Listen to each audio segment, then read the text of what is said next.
Que le nom de l'Éternel soit béni.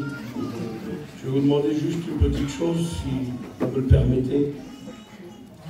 Si ce n'est pas trop vous demander, vous pouvez enregistrer la prédication, mais évitez de filmer. Je vais parler simple avec du mot. Je suis gêné quand quelqu'un me filme. Ça m'attriste.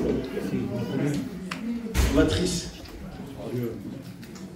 Parce que s'il y a quelqu'un qui doit être mis à l'honneur, c'est bien Jésus-Christ. Amen. Voilà, enregistrez si vous voulez. Mais moi, je n'ai pas besoin de briller. Je sors de la boue. Je sais de où je viens et je sais qui je suis. Et si je suis ce que je suis aujourd'hui, c'est par grâce. Et si je dois faire ressortir quelque chose de la prédication, je vais faire ressortir le Seigneur. Je demande pardon à Dieu si des fois dans la prédication je prendrai sa place, je ne vous surpris pas. Un jour j'ai monté sur une estrade. Juste avant de monter sur l'estrade, j'ai dit Seigneur, j'y monte avec moi. Je demandais à Dieu, au Saint-Esprit, à Jésus qui m'entend avec moi. Parce que ceux qui doivent prier sur l'estrade, ce n'est pas nous, c'est Dieu. Amen. Qu'il n'y a rien qui vient mettre obstacle à la parole de Dieu. La parole de Dieu est puissante, elle est vivante, elle est permanente, elle est immuable, elle ne change pas, elle est la parole vivante, c'est la parole, la Bible, on l'appelle l'évangile éternel. Tout va passer, les billets, les sous, les voitures, les maisons, les salles de bain, les cuisines, les voitures, enfer, les voitures sont enfer. Hein. N'oubliez pas qu'une voiture c'est enfer. C'est enfer. Hein, ça, il ne faut pas l'oublier. Tout passera, hein, ancien, tout passera. Mais le livre, la parole de Dieu, et là je sais que vous allez crier Amen, elle ne passera jamais. Amen. Mais pourquoi tant de personnes méprisent la parole? Si on dit que ce livre-là est la bouche de Dieu, si on dit que ce livre peut répondre à ton problème, pourquoi le méprises-tu? Alléluia. Pourquoi t'appuies-tu sur de la ferraille, sur ce qui est appelé à disparaître? Tu sais, tu vis un malheur, tu vis des drames, tu vis des emprisonnements. Et puis tu regardes autour de toi, tu vas chercher du secours, il n'y en a pas. Tu sais qu'il n'y en a pas, tu le sais. Tu cherches autour de toi, tu vas voir dans ta famille, il y a des grands dans ta famille, il y a des puissants, mais ils sont où là maintenant? Tu tournes en rond, pardonnez-moi l'expression, comme un pantin. Tu regardes autour de toi, il n'y a plus d'appui. Tu t'appuies sur des choses qui percent tes mains. Les sous, ils sont où là? Moi je prêche avec mon cœur, et puis je prêche comme ça, l'ancien. Un jour il m'a dit, il y a 2 ans, il faut que tu prêches toujours comme ça. Tu t'es rappelé de moi? Je crois que tu t'es plus rappelé de moi. Non, tu t'es plus rappelé, je l'ai vu. Mais l'ancien m'a dit un mot, il y a 2 ans, là à l'église, où on était, la Fournie là. Et puis il m'a appelé dehors, mais quand il m'a appelé dehors, il fait peur, lui, il est impressionnant. Oui, j'ai fait peur, j'ai eu peur. Excuse-moi, mon cabou, excuse-moi. Ah oui, des hommes de Dieu sont impressionnants, moi il m'impressionne. Je suis toujours impressionné. Et puis quand j'étais là-bas, il est venu, il dit, je peux te parler? Je sais vraiment ce qu'il va me dire. Il dit, écoute-moi fils, faut que tu prêches toujours comme tu as prêché ce matin. J'ai été soulagé. Sur quoi tu t'appuies? Tu vas crier Amen pendant 1 heure dans la réunion, et puis après tu vas t'appuyer encore sur tes affaires. Alors on va servir à quoi la réunion? Servir à quoi? T'es bien dans la misère là. Tu es dans la misère. Tu es rentré de ta misère. Mais sache une chose, que si tu dis oui, tu peux ressortir sans ta misère. C'est quand même spécial la réunion ce soir. Les gars, ils vont voir des psychologues, des psychiatres. Ils payent des fortunes. Il y en a qui vont voir des vaudous avec eux. Ah oui. Il y en a qui vont voir des vaudous, qui font de la magie noire. Fais pas ça, tu vas attirer tous les démons dans ta maison. Tu ne pourras plus t'en débarrasser. Tu ne pourras plus t'en débarrasser. Peut-être qu'il y en a ce soir qui ont touché à la magie noire, au vaudou. Et puis là, tu es dans une petite réunion qui ne paye pas de mine, mais on ouvre le livre. La bouche de Dieu. La parole de Dieu vivante, puissante. Parole que quand elle parle, elle agit. Elle ne parle pas sans rien faire, sans rien dire. C'est un livre qui donne la vie. Maman, quelle bonté. Tu t'imagines le désespéré qu'il y a ici ce soir, et s'il voudrait dire oui. Parce que tant que tu dis pas oui, tu bloques tout. Tout est bloqué. Imagine-toi la puissance de Dieu.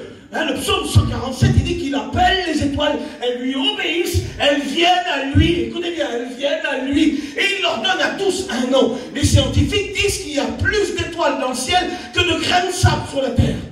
Imaginez-vous la puissance de Dieu. Juste avant, un petit peu en haut, il guérit les cœurs brisés. Et puis pour montrer que sa toute-puissance est infinie, il nous emmène dans les étoiles, il les appelle à lui, elles viennent à lui, et il lui donne à tous un nom. Imaginez-vous la puissance de Dieu.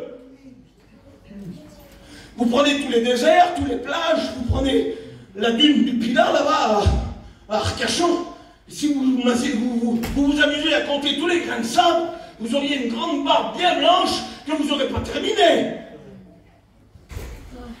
Ben, les scientifiques disent qu'il y a plus d'étoiles dans le ciel que de grains de sable sur la terre. Ils appellent ça les 10 puissance 23. Tu ne peux plus compter, après tu ne peux plus compter. C'est un 1 avec 23 zéros. Tu ne peux plus compter. Et bien Dieu, lui, il appelle les étoiles. Tous, elles lui obéissent. Et il leur donne à tous un nom. Psaume 47, vous le lirez. Et toi, en disant non à Dieu, ce grand Dieu, tu bloques tout. Tu bloques ta délivrance, parce que tu as besoin de te délivrer, t'es lié. Amen. Tu bloques ta délivrance, tu la bloques. Donc la drogue qui est sur toi, les addictions qui sont sur toi, l'alcool qui est sur toi, tu ne peux pas être en délivré, toi, tu tues, tu fais des sevrages, tu vas avoir des médecins, tu as pris des cachets, tu ne peux pas. Mais quand un homme dit oui, le bras de l'Éternel se met en action, le pardon de Dieu arrive sur sa vie, et Dieu peut travailler. Peux-tu laisser Dieu travailler? On va faire combien de réunions encore? On va en faire combien? On va en faire encore une demain matin si le Seigneur n'est pas revenu. Et puis après mardi, jeudi, vendredi, et puis nous, chez nous à Paris, tous les soirs, il y a 20 réunions, 30 réunions. Il y a 43 églises. Oui, mais on a les messages, on les a les messages, ils sont tous là les messages. Tous les messagers sont là. Mais toi, si tu dis non, tu bloques tout. Tu bloques toute la puissance de Dieu. Écoute, le psaume 94, verset 9, il dit, celui qui a planté l'oreille, n'entendrait-il pas? C'est qui a fait l'oreille, là? Je me tire les oreilles. C'est Dieu qui l'a créé. Il est le fondateur, il est le fabricant de l'oreille. Et le psaume dit que celui qui a créé l'oreille n'entendrait-il pas? Celui qui a formé l'œil ne verrait-il pas? Et le diable dans son mensonge, car il est le père. Écoutez, le mensonge a un père, il s'appelle Satan. Le mensonge a un père, et le père du mensonge c'est Satan. C'est Jean 8, 44 qui le dit. Il dit, lorsqu'il parle, il parle de son propre fond. Son fond, c'est le mensonge. C'est le père du mensonge. C'est le diable, le Satan. Mais le psaume 94, il dit que Dieu écoute. Il dit que Dieu voit. Et l'autre qui est à côté de toi, qui veut ta perte, il te dit, Dieu ne t'écoute pas. Dieu ne te répondra pas, Dieu ne t'a pas vu. Écoutez, dans Exode chapitre 3, après 430 ans d'esclavage, ils vont mourir tous. Ils sont l'oppresseur de l'ennemi, du diable, puissamment. Pharaon, il les tient, il ne veut pas les lâcher, il ne veut pas. La Bible dit que Satan ne relâche pas si facilement ses prisonniers. Tu ne peux pas t'en sortir. sortiras pas et tu mouriras comme ça. Si tu continues dans ta lancée, tu mouriras comme ça. Mais Dieu, lui, dans Exode, il dit, je vois, j'ai entendu, j'ai vu, mais je descends. Et ce soir, il est capable de descendre. Il descend pour te libérer. Écoutez, il y a un passage dans la Bible. Ce passage-là, il est extraordinaire. On n'arrive pas à comprendre ce que Jésus va faire. Nous regardons dans l'évangile de Matthieu, chapitre 8. Il y a des bénédictions qui s'opèrent. Il y a des miracles qui s'opèrent. Dans le chapitre 8, il y a des miracles qui s'opèrent. Un lépreux va venir, va se jeter à ses genoux, il va le purifier. Nous allons descendre un petit peu plus bas du chapitre 8. Dans l'évangile de Marc, en l'occurrence, il nous donne la veuve de Naïm qui va mettre en terre son fils et que Jésus ressuscite. Après, nous voyons la guérison un petit peu plus bas dans Matthieu chapitre 8, la guérison du centenier romain. Après, nous continuons le chapitre. Il y a la belle-mère de Pierre qui est malade et Jésus rentre dans la maison. Nous mettons des noms à la maladie. Nous mettons des noms. Il est capable de purifier un lépreux, ressusciter les morts, guérir un paralytique. Et une fièvre, c'est rien pour lui. Et puis d'un seul coup, il va se passer quelque chose.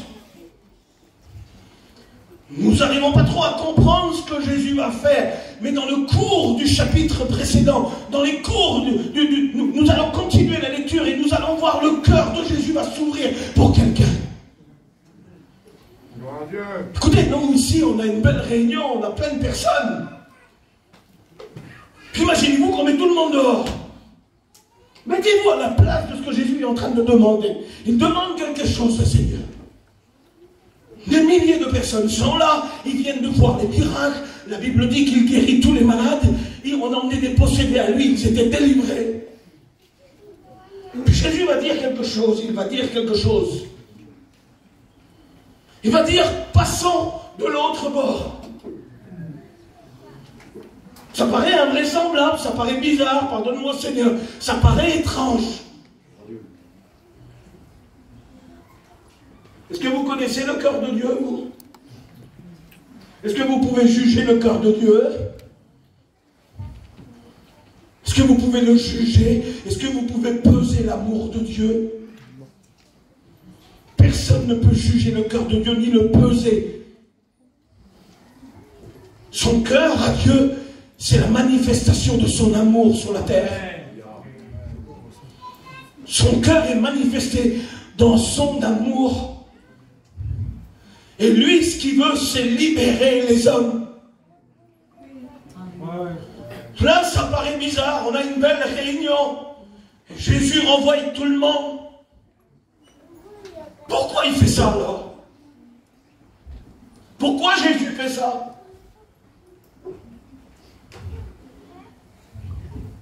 Ça serait quand même bizarre quand j'arrête de prêcher tout de suite. Et puis les serviteurs disent, allez, c'est fini la réunion, tout le monde s'en va. Imaginez-vous, mettez-vous à la place. Jésus demande aux apôtres de renvoyer tout le monde. Je ne sais pas, ça paraît bizarre, ça paraît... C'est cruel, je ne sais pas, des gens ont besoin là. Des gens sont dans le besoin là. Puis tout le monde, il faut partir tout le monde. Et puis ils vont monter dans une barque. Les 12 vont monter avec Jésus. Et puis ils vont faire une traversée de 20 km à peu près. Ils se retrouvent tout seuls dans une barque, il n'y a plus de cantique, il n'y a plus personne. On se demande ce qui se passe. Quand ils arrivent dans la barque, ils prennent Jésus, ils le prennent Jésus, ils le mettent à l'arrière du bateau, à l'arrière. Ils prennent soin de le mettre sa tête sur un petit coussin, ils le placent. Puis ils vont ramer.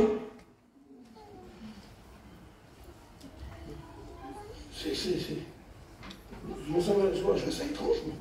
Je vois ça étrange. Puis il rame.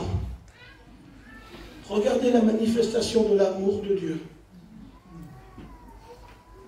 La Bible dit que quand un malheureux crie, l'Éternel l'entend. J'ai cherché l'Éternel, le psaume 34, et il m'a répondu. Et quand un malheureux crie, l'Éternel l'entend, il le délivre de tous ses frayeurs. Les disciples ne comprennent rien, ils obéissent. Et ils font selon la parole du Maître. Ils ne cherchent pas à faire à leur manière à eux, parce qu'ils savent que Jésus a quelque chose à faire. Quand ils arrivent au milieu du lac, Monsieur Satan se lève. Quand il se lève, quand Satan se lève, c'est pas un rigolo, lui. Ah non. Je te promets que lui, il plaisante pas. Quand il se lève contre une vie, contre un foyer, contre des enfants, je te promets que la Bible me dit que quand il se lève, c'est pour voler, égorger et détruire.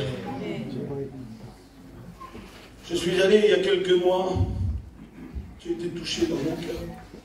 J'étais à Perpignan et on m'a emmené dans une maison pour prier.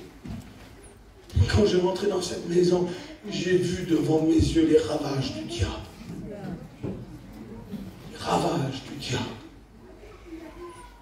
La destruction que le diable avait opérée dans ce foyer. La destruction totale, je le voyais de mes yeux. Quand Satan se lève sur une vie, croyez-moi que ce n'est pas pour rigoler qu'il se lève. Vous savez que quand il y a opposition, il y a après bénédiction. Amen. Quand nous regardons la Bible, juste avant la croix a été la manifestation du cœur de Dieu qui s'est ouvert pour l'humanité. Jésus va mourir et va triompher, il va détruire les œuvres des ténèbres. Mais juste avant, il y a le jardin de Gethsémani. Avant le psaume 23, il y a le psaume 22. Quand on lit le psaume 23, c'est beau, hein?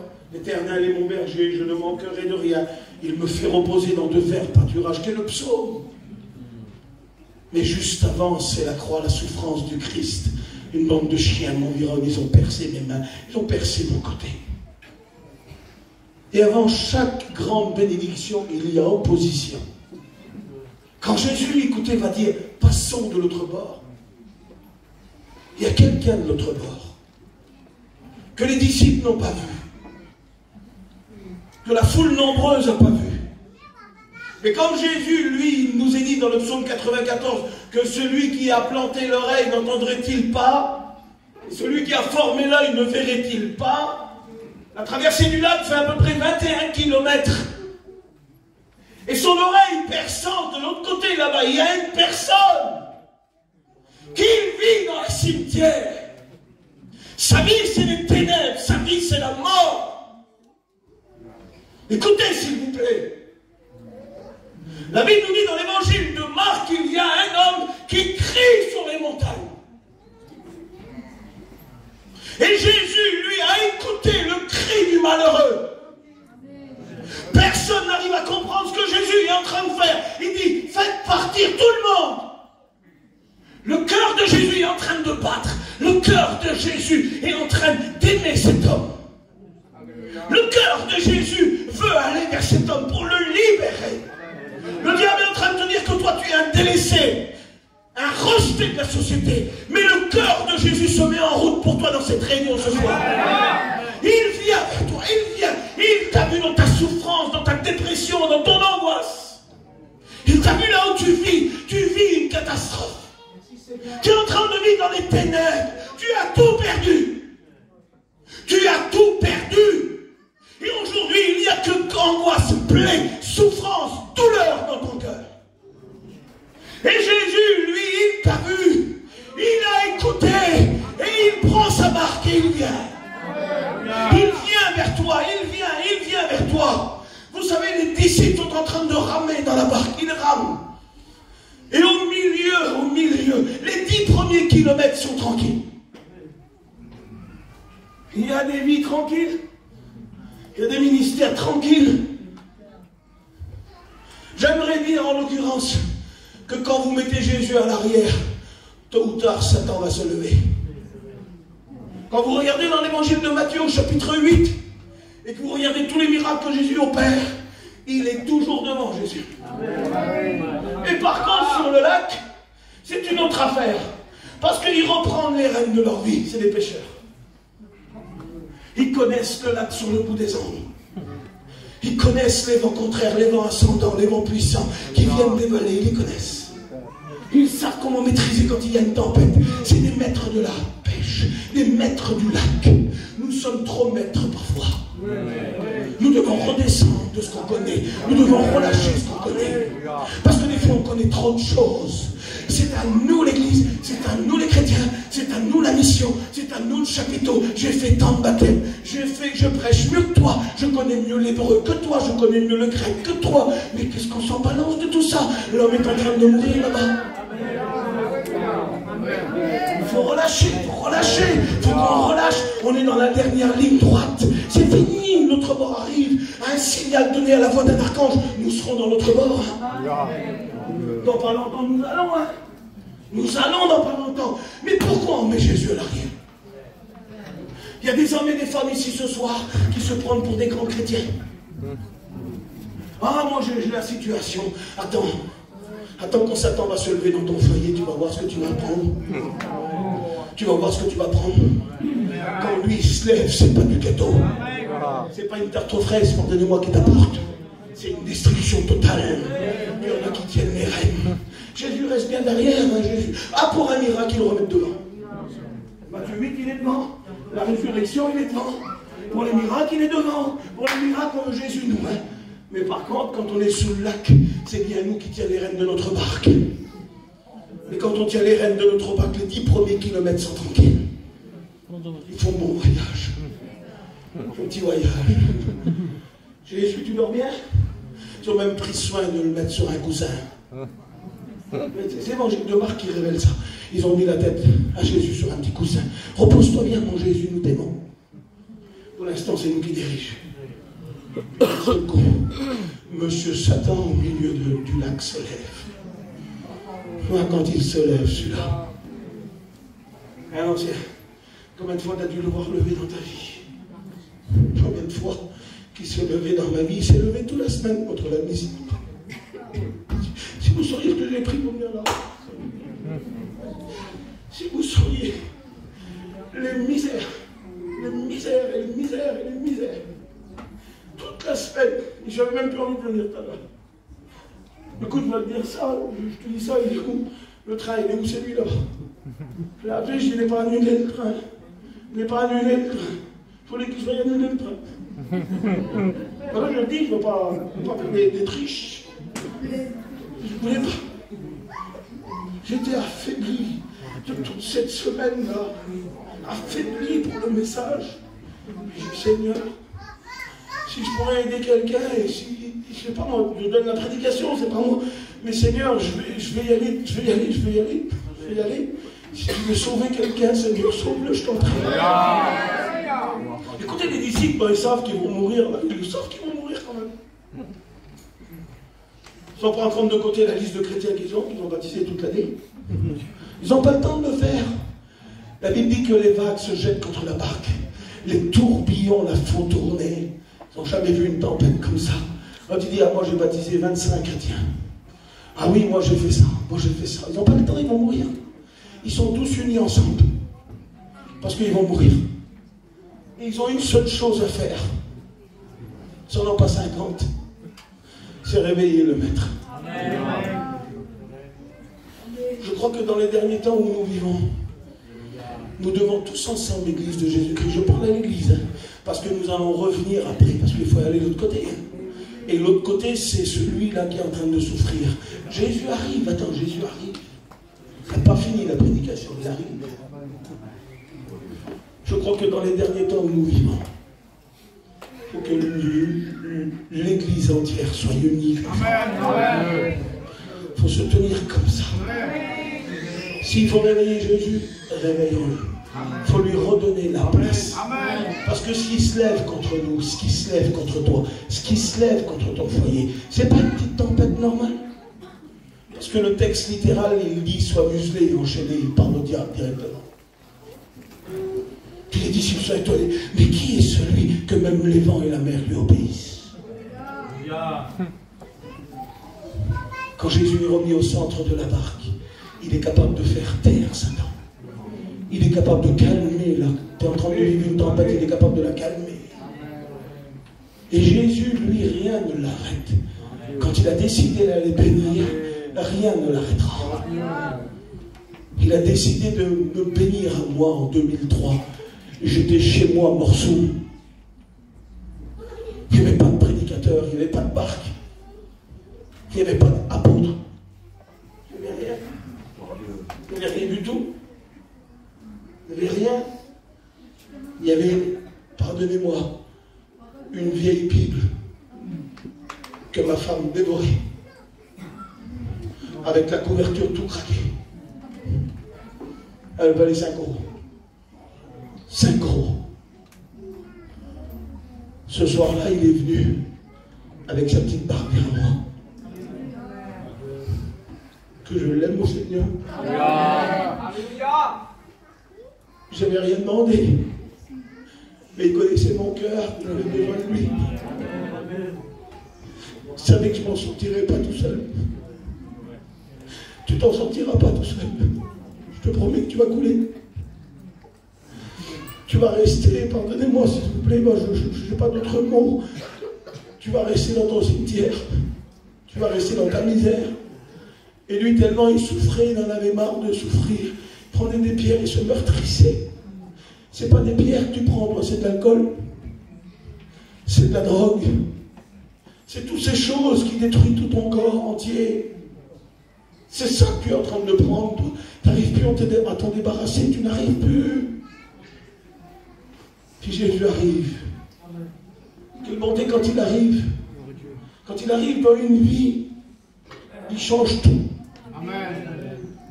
Jésus, quand il vient, il change tout.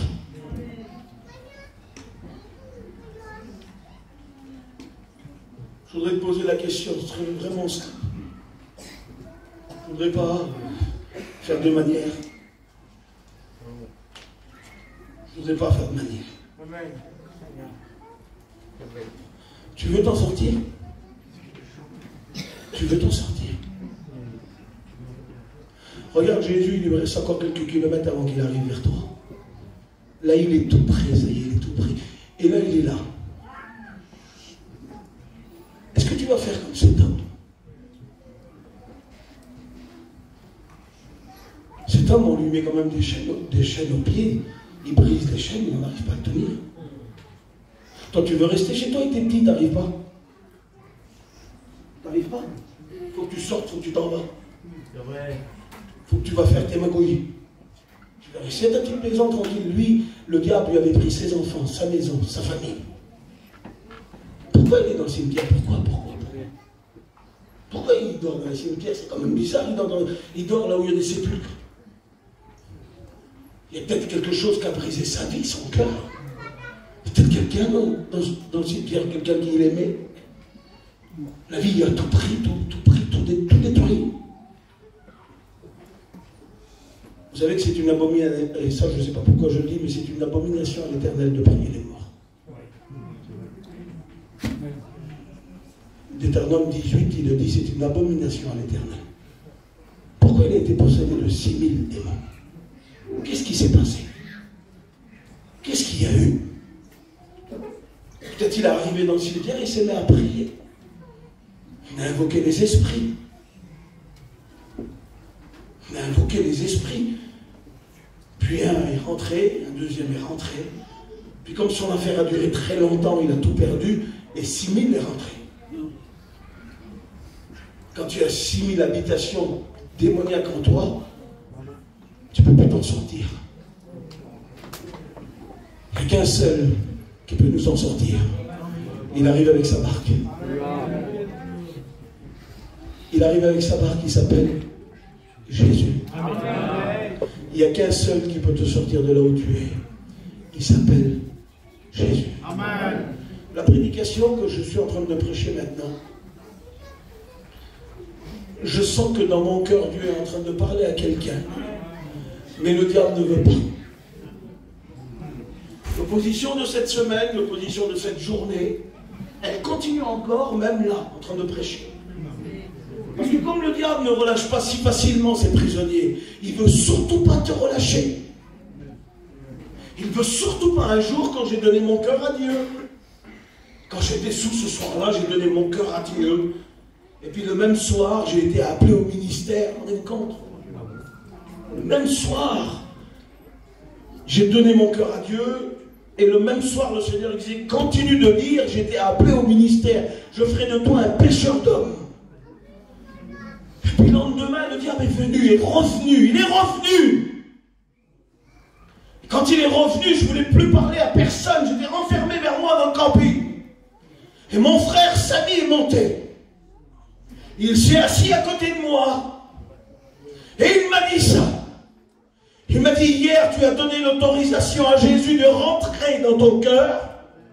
Et il dit, là, le diable est en train de jouer ses dernières cartes sur ta vie pour te récupérer. Mais maintenant, celui qui trône dans ton cœur s'appelle Jésus. Et dès qu'il m'a dit ça, écoutez, dès qu'il m'a dit ça, je sentais que l'ennemi partait. Et là, l'ennemi est tout près de toi. Il est en train de te dire que tu n'y arriveras pas. Il ne te relâchera pas. Tu ne seras pas délivré. Mais Jésus arrive. Et quand Jésus arrive, les terrains changent, la vie change, les circonstances changent. Quand Jésus, il vient dans la vie d'un homme. Écoutez, la Bible nous dit que quand cet homme va voir Jésus, il va venir se prosterner à ses pieds. Écoutez, en un instant, ça ne dure pas longtemps avec Jésus. Pour nous, il aurait fallu des jours de jeûne. Il aurait fallu des mois peut-être pour libérer une personne avec 6000 démons. Il aurait fallu jeûner, prier, intercéder, faire jeûner l'église. Imaginez-vous 6000. Pour Jésus, ça n'a pas duré longtemps. En un instant, il a été délivré. Écoutez, la Bible dit que cet homme était dépourvu de sens. Il n'avait plus aucun sens. Il y a des addictions que les hommes prennent. Vous avez écouté ce qu'il a dit, vous le dites. Je ne reconnaissais plus ma femme, ni mes enfants. Parce qu'il y avait quelque chose qui possédait son corps. C'était de la drogue. C'était quelque chose qu'il ne pouvait pas s'en débarrasser. Cette addiction avait aveuglé son intelligence, avait aveuglé l'amour pour son foyer, l'amour pour ses enfants. Quand Jésus est venu, quand il a libéré cet homme, la Bible nous dit qu'il est revenu dans son bon sens. La Bible dit que Jésus l'a assis à côté de lui. Il ne pouvait plus être même attaché avec des chaînes. C'était un agité. Puis la Bible dit que, pardonnez-moi de l'expression, mais le péché, vous savez, le péché attire la honte sur nous. Parce que le péché nous pousse à faire des choses qu'on ne veut pas faire. Quand un homme est plongé dans le péché, dans la boue, Satan n'a qu'une seule envie, c'est de l'écraser, de le détruire. Puis il y a des hommes et des femmes qui ont commis des choses, qui en ont honte. Quand Jésus arrive, la Bible dit qu'il est assis revêtu. Mais où c'est qu'il a pris la Bible? Où c'est qu'il a pris la Bible? La tunique, elle est où? Elle vient de où, cette tunique? Je me posais la question les autres jours et je lisais ce verset, je dis, Seigneur, elle vient de où la tunique? Tu l'as pris où? Ils viennent de faire 21 km, ils ont traversé le lac, il y a eu une grande tempête sur le lac.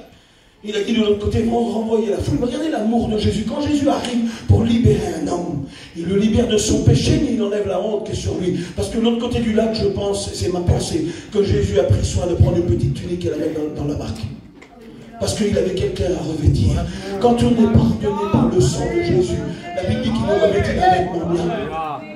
Un vêtement blanc, il enlève la honte sur nous.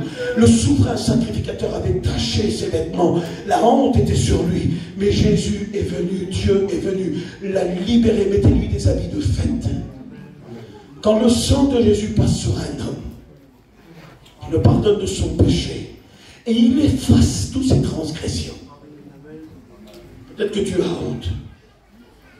Et Jésus veut te libérer ce soir. libéré de cette souffrance que tu es en train de vivre. Nous allons maintenant prier. Nous allons demander à Dieu, et Dieu est en train de le faire, qu'il vienne jusqu'à vers toi, il est tout près de toi. Mais qu'est-ce que tu vas faire de cette parole? Que vas-tu en faire? Vas-tu encore la rejeter, la laisser et t'appuyer sur ce que tu possèdes? Est-ce que tu vas encore t'appuyer sur ce que tu as à la maison? Quand j'ai été libéré ce soir-là, mon beau-frère est venu vers moi 5 jours après. Puis il m'a dit, tiens, prends une cigarette parce que je fumais beaucoup. 5 jours après, je me suis aperçu que j'étais délivré. Mais je disais, quoi de ça? Je ne sais pas, moi. Parce que Dieu, quand il vient dans la vie d'un homme, il est capable de tout effacer, de tout délivrer. Je te pose la question, veux-tu être libre? Veux-tu être libre? Veux-tu être libéré? Libéré de ce que tu es en train de vivre. Écoutez, je vais faire quelque chose. Comme ça, j'aurais été au bout de la prédication.